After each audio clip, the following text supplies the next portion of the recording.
see India-Russia relations, especially at a time where Russia and China appear to be working much more closely? Pretty much every big relationship in the last 70 years has seen a great deal of volatility. India-Russia is very exceptional. It's been very steady. It may not be spectacular. You know, a United Nations where the most populous country is not in the Security Council, when the fifth largest economy is not there, that United Nations obviously lacks credibility and to a large degree effectiveness as well. Over the summer, you said that there are three big Eurasian powers, Russia, China, and India, and that the Indo-Russian relationship is not transactional, this is geopolitical. How do you see India-Russia relations, especially at a time where Russia and China appear to be working much more closely together than before? You know, this approach is not something new.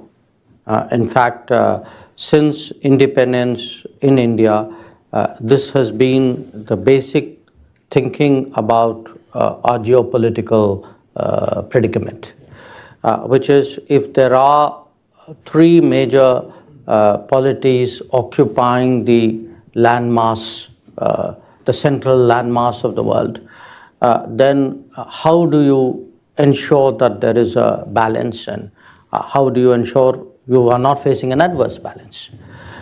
Now, we had a phase, I would say, late 40s, which were particularly testing for us. You know, this was when this is still Stalin's Soviet Union at that time, and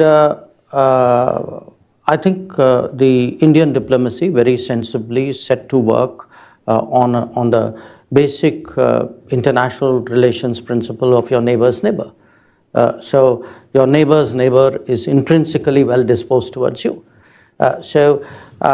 Since the 50s, actually, there's been a very systematic mutual cultivation. Now, it's not just us thinking about Soviet Union, now Russia.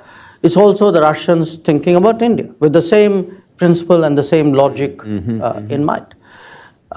Now, that actually is such a powerful logic, at least in our part of the world, that if you consider international relations over the last 70 years, you know, the US-Russian relations, the China-Russia relations, the US-China relations, Europe, pretty much every big relationship in the last 70 years has seen a great deal of volatility. You had sharp ups and downs.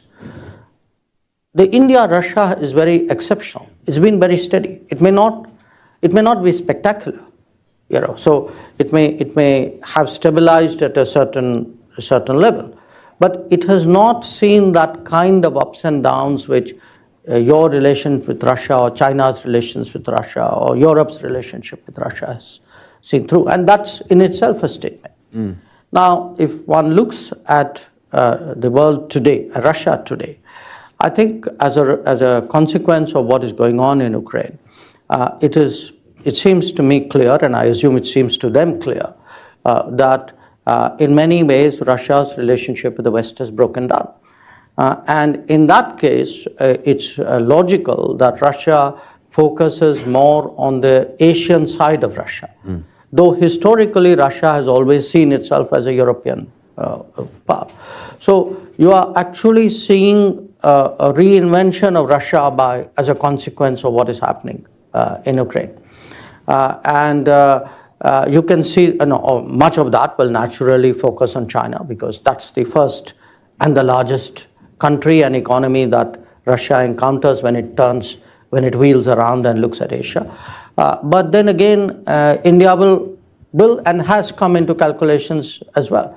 So I would predict actually a Russia which would consciously focus on the non-Western world, away from Europe, away from the United States, look much more at Asia, look possibly at other regions as well, but Asia is economically the most active.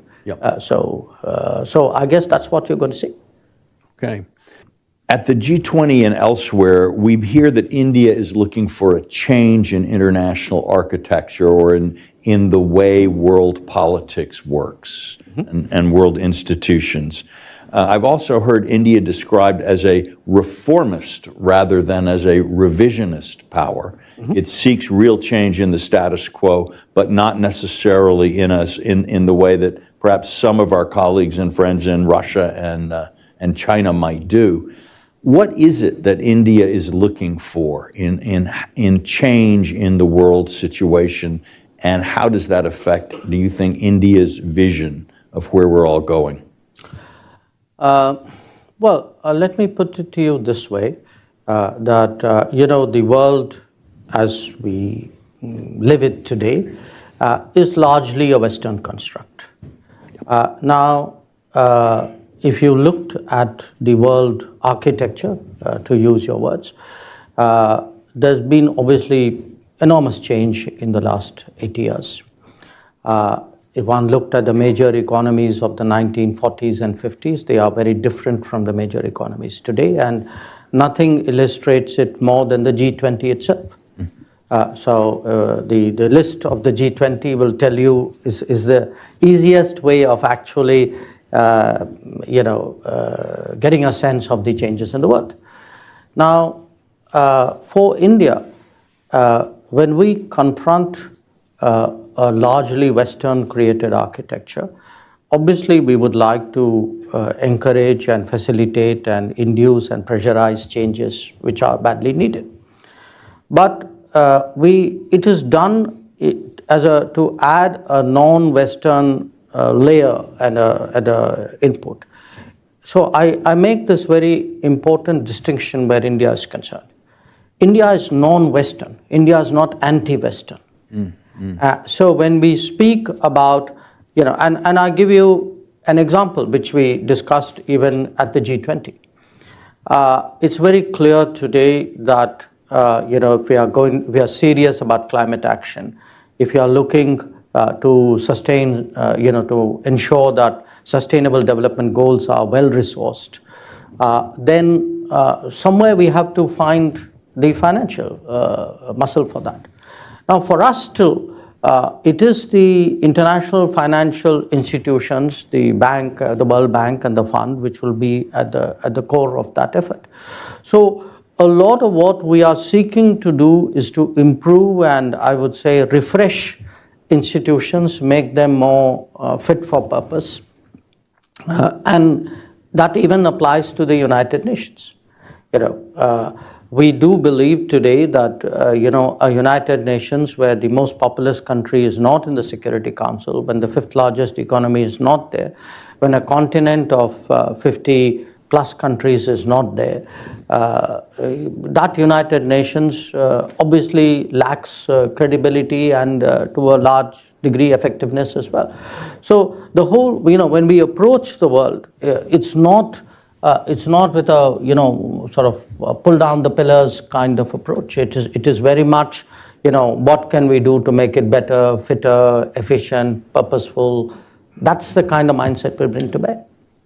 Well, I have to say I find myself in agreement with much of what you say, especially when I look at the United Nations, and I think that in the official UN system, India is sort of said to be equal to Luxembourg. They both have one vote in the General Assembly. I like Luxembourg. Well, I have nothing against. Actually, if you're ever in Luxembourg, eat the duck. It's fantastic. Okay. But but the idea that those two political entities should be equally weighted in the United Nations is, I think, an absurdity that future generations will not be able to understand when they look back at our times.